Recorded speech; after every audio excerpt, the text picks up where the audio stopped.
चला बालमित्रांनो, आज आपण शिकूया एक नवीन rhyme.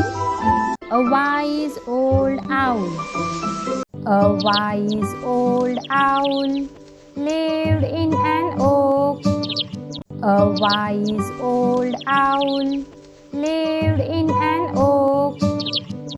The more he saw, the less he spoke.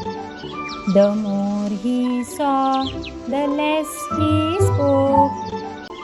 The less he spoke, the more he heard.